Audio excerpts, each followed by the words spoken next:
Okay, in this lesson we're going to take a look at transformations of functions, and I forgot to check our notes numbers, so hang on just a minute. Notes number 13, transformations. This is a really important topic that applies to any kind of function or any kind of graph. So the things we learned today, whether we're looking at them with parabolas or absolute value graphs or some other kind of graph, the moves that we're talking about, they apply to any kind of function. Okay, so I want to show you some examples here. I have in blue the graph of y equals x squared on the left, and then I have in red the graph of y equals x minus 4 quantity squared. So notice that what changed in the equation is x changed to x minus 4, so we subtracted 4 from x.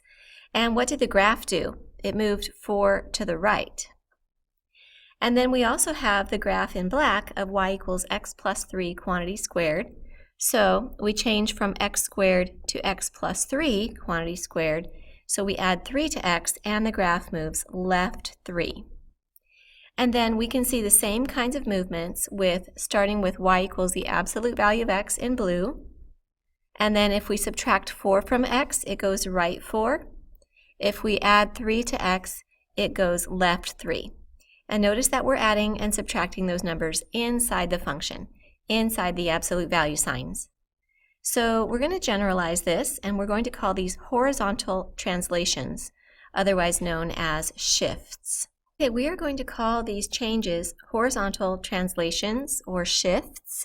And if we're assuming that h is positive, h is greater than 0, then if we change from y equals f of x, the original function, to y equals f of x plus h, so we add a positive number to x inside the function, that will cause the graph to shift left h units. Like we saw above, when we had the plus 3, it shifted to the left 3. And if we change the function from y equals f of x, whatever it originally is, to y equals f of x minus h, so we're subtracting a positive inside the function, that will cause the graph to shift right h units. And hopefully you saw this a little bit in Algebra 2. Okay, now we're looking at what happens when we take a function like y equals x squared and we subtract 2 from it outside the squaring. So minus 2, but it's not inside with x, it's outside the squaring. And what you notice is the original one is in blue, the shifted one in red is 2 units lower, and then the other shifted one, y equals x squared plus 3, is 3 units higher than the original. And we see the same thing occurring with our absolute value graph in blue. If we subtract 2 outside the function, just tack on the minus 2 at the end, the whole graph shifts down 2, and if we add 3, the whole graph shifts up 3. So we're going to call these vertical translations or shifts. So if we're assuming that k is some positive number, k is greater than 0, then changing the function from y equals f of x to y equals f of x minus k causes the graph to shift down k units. And then if we add a positive number k, that causes the graph to shift up k units.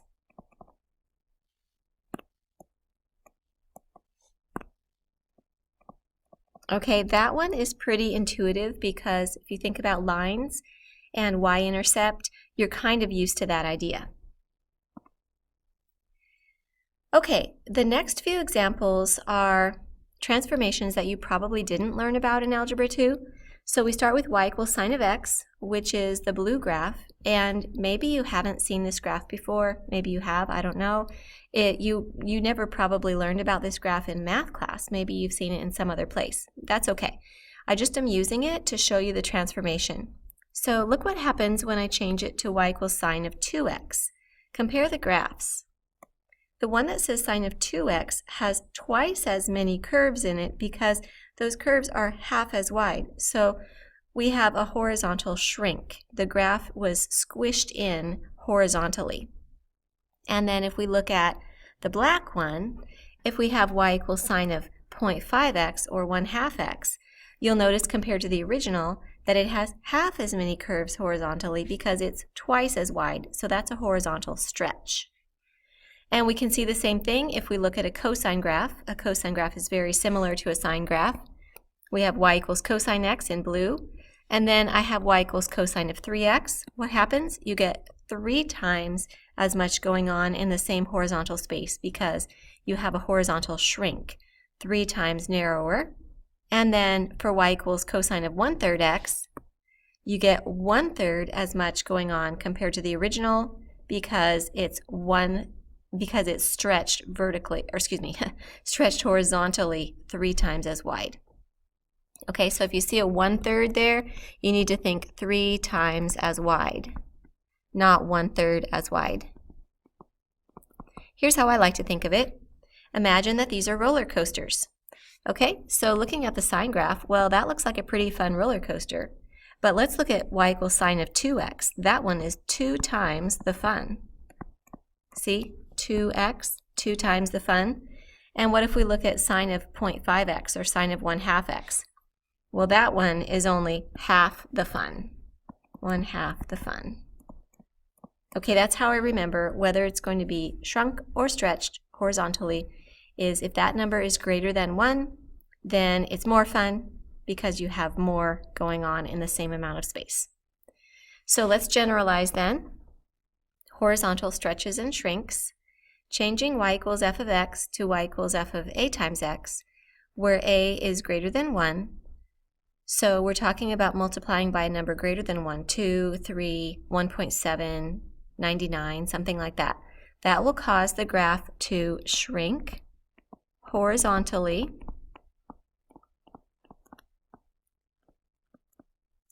by a factor of a.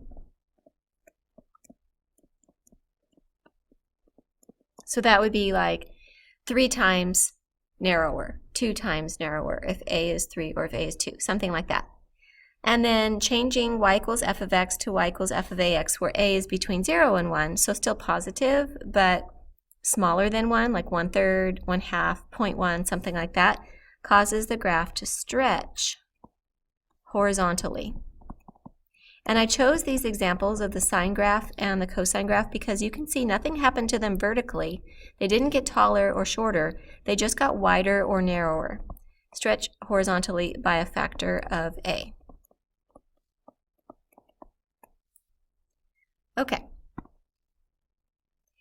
And now we're going to look at what happens if we multiply the function by a number, but that number's on the outside of the function, outside of sine or outside of cosine rather than inside.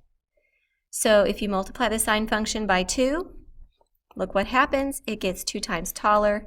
It doesn't change the width, it just changes the height. And if you multiply it by 1/2 compared to the original, it gets half as tall. Nothing happens to the width. Same thing happens on the cosine graph. Here we have the original cosine graph, and then by multiplying the function by 3, it gets 3 times taller, and multiplying by 1/3, it gets 1/3 as tall. So these are the vertical stretches and shrinks.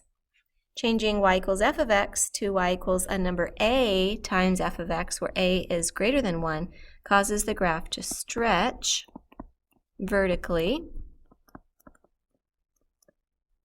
by a factor of a, so by 2 or by 3 or whatever that number is. And changing from y equals f of x to y equals a number a times f of x, where a is between 0 and 1, causes the graph to shrink vertically. If it's a 1/2, it will be half as tall. If it's a 1/3, it will be 1/3 as tall. So by a factor of a. Okay. Great. So those are our stretches and shrinks and shifts. We also have reflections that we're going to talk about, but I'm going to leave that for the second video. So that will be in part 2.